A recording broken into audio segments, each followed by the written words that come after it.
kid ako sa Ginoo kay ataga na kami ka grasya nga makakaon makami Lord. Salamat Lord.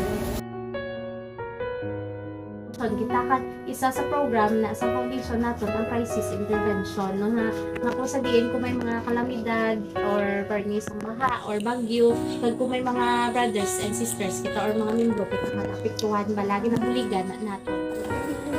Salamat Lord sa pagpadala sa mga grasya Lord. Kabay Lord, ikaw mag-bless, ikaw magabalik sa mga tao.